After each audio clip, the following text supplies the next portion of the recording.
हाँ, तो welcome to my channel.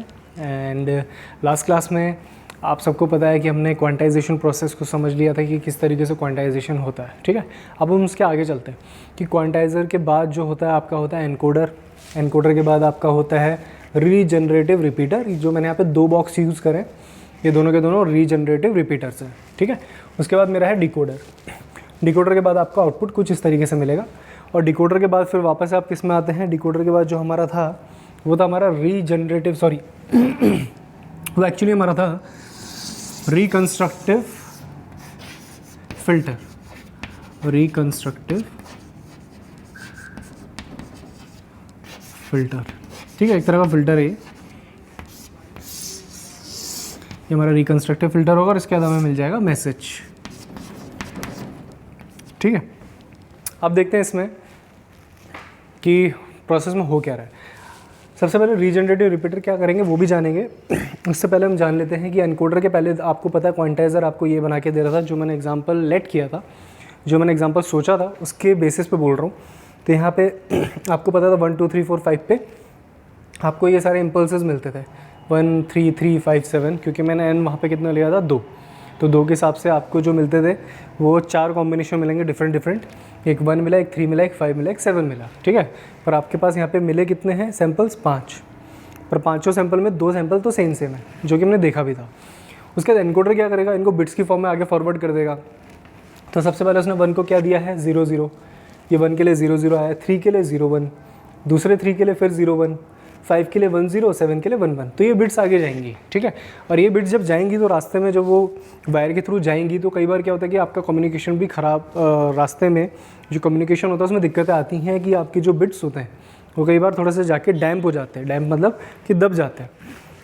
अब जैसे ये 1 है तो ये 1 होगा, तो इसमें अगर मैं इसे बाइनरी की फॉर्म में भेजूँगा तो 0 के लिए तो कुछ नहीं भेजूँगा, पर 1 के लिए एक पल्स भेज दूँगा। तो वो जो पल्स होगी वो रास्ते में जाके कई बार ख़त्म हो जाती है। ठीक है, वो धीरे धीरे करके डिग्रेड हो जाती है। तो जो डिग्रेड होती है वो होने से पहले या हो जाने के बाद अगर वो थोड़ा सा रह गया, जितना भी रह गया, तो उसको थोड़ा सा एक एम्पलीफाई करने का काम ये करता है। जो एनालॉग सिग्नल्स में एम्पलीफायर होता था वो यहाँ पे रीजनरेटिव रिपीटर है। ठीक है, वो एनालॉग सिग्नल्स को एम्पलीफाई करके बड़ा कर देता था, एम्पलीफायर। अब यहाँ पे जो डिजिटल सिग्नल आएगा उसको वापस से बूस्ट करने के लिए आपको यूज़ करना होता है रीजनरेटिव रिपीटर्स। इनका काम यही है। ठीक है, रीजनरेट मतलब कि जो सिग्नल जनरेट था पहले से पर वो दब गया, उसे वापस से रीजनरेट कर दिया आपने। ठीक है, तो ये रीजनरेटिव रिपीटर्स होते हैं आपके, जो वहाँ पे एम्पलीफायर था वो यहाँ पे रिपीटर्स कहलाते हैं। उसके बाद आपका डिकोडर है। डिकोडर क्या करेगा, यही बिट्स आगे जाएंगी डिकोडर के पास। रीजनरेटिव रिपीटर कुछ नहीं कर रहा, बस उन्हें बूस्ट कर देगा और कुछ भी नहीं। फिर आपका डिकोडर क्या करेगा, वापस से ये बना के दे देगा आपको, क्योंकि एनकोडर के पास तो यही आया था।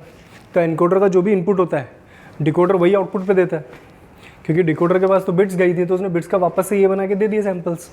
ठीक है, अब इसके बाद जैसे क्वांटाइज़र था एक तरह से, तो क्वांटाइज़र का जैसे जो क्वांटाइज़र के बाद आपको मिल रहा था वो आपको डिकोडर के बाद मिल रहा है। अब इसी सैम्पल से, इन्हीं सैम्पल से आपका रिकंस्ट्रक्टिव फिल्टर क्या करेगा, इनकी ज्वाइनिंग करके आपका मैसेज बनाने की कोशिश करेगा। ठीक है, तो पीसीएम में वो यही टेक्निक अपनाते हैं। वो क्या करेगा, अब इसे 1 3 3 5 7 करके ऐसे ज्वाइन करके फिर वापस नीचे की तरफ जाएगा और आपका रिकंस्ट्रक्टिव फिल्टर वापस से मैसेज क्रिएट करने की कोशिश करेगा।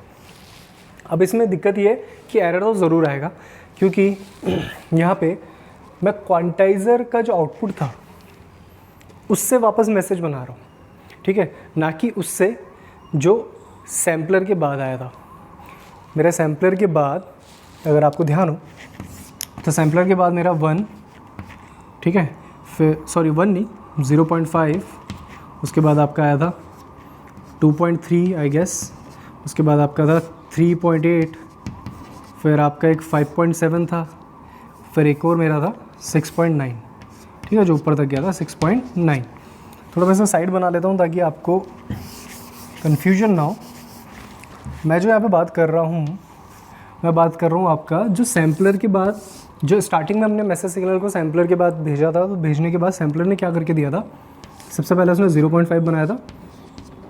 दूसरा सैम्पल उसका था जो याद है मुझे 2.3 या 2.7 समथिंग, और उसके बाद ये था 3.8, फिर एक था 5.7 और आखिरी वाला था 6.9।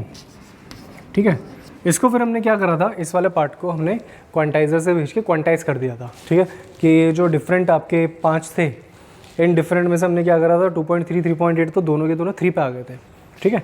तो क्वांटाइजर ने वो काम कर दिया था।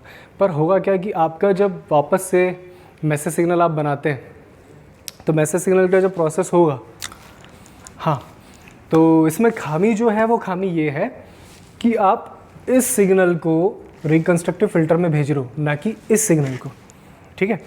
ये सिग्नल रिकंस्ट्रक्टिव फ़िल्टर क्या करेगा, इसको मैच करके मैसेज सिग्नल बनाने लगेगा। पर उससे बेटर क्या होता, उससे बेटर तो ये होता कि वो रिकंस्ट्रक्टिव फ़िल्टर को ये सिग्नल एज ए इनपुट मिलता, ये सिग्नल इसको एज ए इनपुट मिलता, तो ये इसको बड़े अच्छे से ज्वाइन करता, क्योंकि इसमें 2.3 से बिल्कुल एग्जैक्ट वैल्यूज़ मिलती हैं। यहाँ पे तो ये हमने राउंड ऑफ करी हैं। क्वांटाइजर एक तरह से क्या कर रहा है, आपके सैंपल्स की वैल्यू को राउंड ऑफ कर रहा है, किस पे, 0.5 को 1 पे कर दिया, 2.3 को भी 3 पे कर दिया, 3.8 को भी 3 पे कर दिया, 5.7 को भी 5 पे कर दिया और 6.9 को 7 पे कर दिया। तो सब वैल्यूज़ तो राउंड ऑफ कर दी उसने। तो वहाँ तो एरर आएगा एक तरह से, जब आपका रिकंस्ट्रक्टिव फ़िल्टर इसको ज्वाइन करेगा, ठीक है। एक केस वो हो गया जब वो इसको ज्वाइन करेगा, और दूसरा केस ये होता अगर वो इसको ज्वाइन करता, तो बेटर मैसेज तो मुझे इस केस में मिलता, क्योंकि वो अगर इससे ज्वाइन करता तो यहाँ तो परफेक्ट वैल्यूज़ हैं। तो ये खामी होती है इस PCM टेक्निक में, कि आपका PCM टेक्निक में क्या, बाकी भी जो टेक्निक्स होती है उनमें जब एनालॉग को डिजिटल में बदलते हैं, डिजिटल से वापस एनालॉग में बदलते हैं, तो आपका ये वाला एरर ज़रूर रहेगा, क्योंकि डी सैम्पलर जैसी कोई चीज़ नहीं होती है, या डी क्वांटाइजर, सॉरी डी सैम्पलर नहीं, डी क्वांटाइजर जैसी चीज़ नहीं होती। मतलब जो क्वांटाइजर का पता है आपका आउटपुट ये आया था, पर क्वांटाइजर के इनपुट साइड में तो ये सिग्नल था जो सैम्पलर ने दिया था, सैम्पलर ने ये सिग्नल बना के दिया था और क्वांटाइजर ने ये आउटपुट निकाल के दे दिया था। तो हमें कुछ ऐसा डिक्वांटाइजर भी होता जो क्या करता कि इस सिग्नल को वापस से इस पे बना दे, पर ये करना बहुत मुश्किल है, ठीक है। ये करना मुश्किल क्या, इम्पॉसिबल है। कि आपने क्या करा, मान लेते हैं मैंने कोई 10 सैम्पल्स थे, उनको मैंने एक ही वैल्यू पे लाके सेट कर दिया। जैसे मैं उस दिन एग्जांपल ले भी रहा था, जैसे मान लेते हैं कि 0 से लेके यहाँ पे 2 के बीच में मैंने जो क्वांटाइज वोल्टेज करी थी, किस पे करी थी, Q1 1 पे। तो 0 से लेकर 2 के बीच में अगर मान लो अनगिनत सैंपल है, मान लो 12 सैंपल है, 10 सैंपल है या 20 सैंपल है, तो वो 20 के 20 सैंपल किस पे आगे सेट हो जाएंगे, Q1 = 1 पे, मतलब 1 वोल्ट पे आगे सेट हो जाएंगे, ठीक है। तो जितनी भी डिफरेंट वैल्यूज़ होंगी, 0.1, 0.5, 0.4, 1.9, 1.1, 1.5, वो सारी की सारी वैल्यूज़ किस पे आगे सेट होने वाली है, 1 पे। लेट सपोज अगर ये सारी बीच में सैंपल्स होते तो सारे के सारे किस पे सेट होंगे, 1 वोल्ट पे। तो आपने इन सबको तो 1 पे सेट कर सकते हो, पर 1 से वापस से ये सब वैल्यूज़ नहीं निकाली जा सकती, क्योंकि एक बार आपने उसे ब्लेंड कर दिया है, ठीक है। आपने एक तरह से चीनी या नमक को मिला दिया है, मिला सकते हो, पर उसे वापस जब सेपरेट करने की बारी आएगी तो वो बहुत मुश्किल काम है, ठीक है। तो आप इन सबको मिला के, मतलब इन सबको 1 पे सेट कर सकते हो, पर 1 से वापस इन सब वैल्यूज़ को निकालना है मुझे, 0.5, 0.1, 0.4, 1.9, 1.1, 1.5, तो वो इम्पॉसिबल है। डी क्वांटाइजर जैसी कोई चीज़ नहीं होती है, सिर्फ क्वांटाइजर होगा, डी क्वांटाइजर जैसा कुछ भी नहीं होगा, ठीक है। कि वो वापस से आपको इससे ये बना के दे दे, ठीक है, कि वो 1 वाले से क्या निकाल के दे दे, 0.5 निकाल के दे दे, और मान लो जैसे अब 3 से उसे 2.3 भी निकालना है, 3.8 भी निकालना है। वो तो सिर्फ यहाँ पे मैंने 2, मतलब इसमें ज़्यादा सैंपल्स दिख नहीं रहे। मैं जब अनगिनत सैंपल्स की बात करूँगा तो उसमें मान लो 0-2 के बीच में 10 सैंपल है, ठीक है। यहाँ पे 10 सैंपल अगर होंगे, उन सब के वो सब के सब किस पे सेट हो जाएंगे, 1 वोल्ट पे। अब मुझे उन्हीं 1 वोल्ट से वापस से वो सैंपल्स निकालने हैं, तो वो इम्पॉसिबल टास्क है, वो होना इम्पॉसिबल है, ठीक है। तो इसलिए होता क्या, इसमें एरर ज़रूर रहता है। आपका मैसेज काफ़ी हद तक वो फिर भी बनाने की कोशिश करता है, पर इसके आगे की जो टेक्निक है PCM के बाद वाली, जैसे DM डेल्टा मॉड्यूलेशन और एडेप्टिव डेल्टा मॉड्यूलेशन, वो टेक्निक ज़्यादा बेटर है PCM से, क्योंकि उसमें एरर के चांसेस और कम हो जाते हैं, ठीक है। तो उसमें जो मैसेज मिलता है वो और बेटर मिलता है। आई होप सो आपको इतना समझ आया। तो इसमें क्या होता है कि यहाँ से आपका क्वांटाइजर का जो भी आउटपुट होगा और कंस्ट्रक्टिव फिल्टर में जाएगा और ये इसको ज्वाइन करके मैसेज बनाने की कोशिश करेगा। पर डी क्वांटाइजर जैसी कोई चीज़ नहीं होती या ऐसा कुछ हो पाता तो बहुत बेटर होता, क्योंकि फिर वो इसको ज्वाइनिंग कर रहा होता। मतलब कि अगर ये जो सिग्नल आ रहा है डिकोडर के बाद, अगर यहाँ पे एक डिक्वांटाइजर लगा होता तो वो क्या करता, ये जो भी आ रहा है क्वांटाइज सिग्नल, उसको डिक्वांटाइजर करके क्या बना देता, वापस से जो सैम्पलर के बाद वाला सिग्नल था वो, जो कि ये था, तो वो सिग्नल रिकंस्ट्रक्टिव फिल्टर पे जाता, मतलब ये, तो रिकंस्ट्रक्टिव फिल्टर और बेटर अच्छे से मैसेज बना सकता था। पर वो होना ऑलमोस्ट इम्पॉसिबल है। डिक्वांटाइजर जैसी कोई चीज़ नहीं है।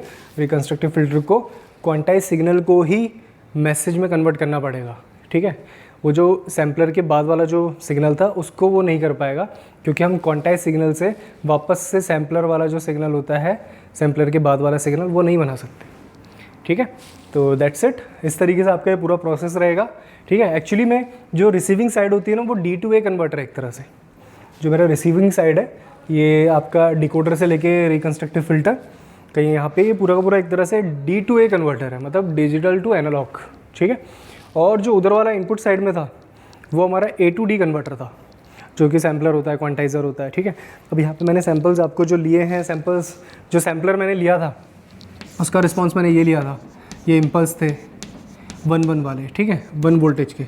नॉर्मली ज़रूरी नहीं है कि ऐसे सैम्पल्स लिए जाते हैं, कई बार सैम्पल्स ऐसे भी लिए जाते हैं कि ये पल्सेस होंगी, ठीक है, ये पल्सेस होंगी, थोड़ी सी विड्थ होगी इनकी, ठीक है, तो ये कुछ ड्यूरेशन के लिए ही 1 पे रहेंगी। ऐसी वाली पल्सेस भी होती हैं, ठीक है। तो इस तरीके से आप सैम्पलिंग करते हैं, फिर उसके बाद क्वांटाइज़र का इस्तेमाल करते हैं। क्वांटाइज़र से आप नंबर ऑफ़ जो बिट्स होती है उसको डिक्रीज़ कर सकते हैं, ठीक है, पर उसमें एरर ज़रूर आएंगे। फिर सैम्पलर के बाद जो भी आएगा, क्वांटाइज़र के बाद जो भी आएगा उसको एनकोडर से एनकोडिंग करके आगे फॉरवर्ड करेंगे। रीजनरेटिव रिपीटर का काम सिर्फ वही है जो कि एनालॉग सिग्नल में आपका एम्पलीफायर का होता है, ठीक है। तो ये बूस्ट करेगा सिग्नल को, जो भी डिग्रेड हो जाएगा उसको वापस से अपग्रेड कर देगा, ठीक है। उसके बाद डिकोडर क्या करेगा, वापस से आपको बिट से वही बना के दे देगा जो एनकोडर के पहले था, वो ये था, पर ये तो क्वांटाइज सिग्नल है। रिकन्स्ट्रक्टिव फिल्टर क्वांटाइज सिग्नल से ही मैसेज बना सकता है, ठीक है। वो जो सैम्पलर के बाद वाला जो आउटपुट था उससे नहीं बना सकता, ठीक है, क्योंकि डी क्वांटाइज़र जैसी कोई चीज़ ही नहीं है, ठीक है। डी क्वांटाइज़र मतलब, जैसे अगर किसी को इसमें भी अभी डाउट आ रहा हो तो मैं आपको जो समझाना चाह रहा हूँ ये समझाना चाह रहा हूँ कि क्वांटाइज़र के पास